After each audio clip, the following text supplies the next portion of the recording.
name itself malakas talaga ang dating may recall. Kaya nung nakita ko yung company, nakita ko yung product line, and nakita ko yung compensation plan, talagang na-decide talaga ako na this is the right company for me. It was a bit timely nung nalaman namin yun kasi it was introduced to us by a business partner from Malaysia. We wanted to show him a company na gusto namin i-market. And ang nangyari nun, yung imbes na makuha namin siya, nag-iba yung ihip ng hangin. Kami yung nakuha sa Longreach. Pinuntahan talaga namin yung office sa China in Suzhou. So doon namin nakita talaga lahat. As in, from the factory, from the office itself, we were so blown away sa laki ng company.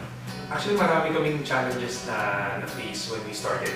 Kasi you have to understand that sa networking, in this kind of industry, it's not easy when you enter a company na pioneering. And it's a good chance or it's a good opportunity, but it's not easy. And we were aware of that. Yung pinapasok namin talagang maraming challenges. And honestly, we started off na sa garahe lang kami nagpe-present. Mainit, tapos sa garahe lang kami, you're presenting to 100 to 200 people. If you started with us, may possibility na hindi ka sumama. Kasi nga, nag-start lang kami para kami, ang dating na parang budol-budol lang. Pero we had that vision na everything starts from somewhere. Kaya nung nag-start kami sa garahe, alam namin na may pupuntahan ko maganda. And true enough, bago matapos yung 2013, approximately around October, nagkaroon na rin tayo ng office. There are people who, to cease to believe sila. Sasama lang sa'yo pag may nakita ng office, pag may nakita ng may nangyayari sa company. And it was very fortunate kasi yung group namin, yung Fire.net, may attitude kami na we believe first and people will see. Actually, marami na bago sa akin si Longreach. Because of the problems we don't say problems, but we say concerns. So sa mga concerns na nadanasan namin, it made me a better person, it made me a better leader. Kasi parang nahasate. Kaya ngayong success, hindi siya nakukuha ng lahat ng tao. Kasi may pinagdadaanan talaga na failures, may pagdadaanan talaga challenges. Pag na-feel mo na nahihirapan ka na sa ginagawa mo, ibig sabihin mas malapit ka na sa success na darating sa'yo. So, sa akin, just move on.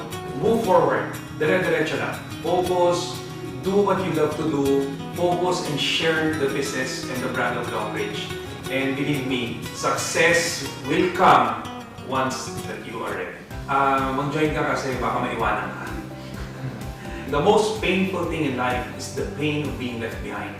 So imagine mo, kami, may nangyayari ng resulta. What more kung mag-join ko pa sa amin? Honestly, there are people who still don't believe in Longreach. And I mean, whether you like it or not, even if they don't join us, we get paid. 5 years from now, definitely, we've already conquered the whole world.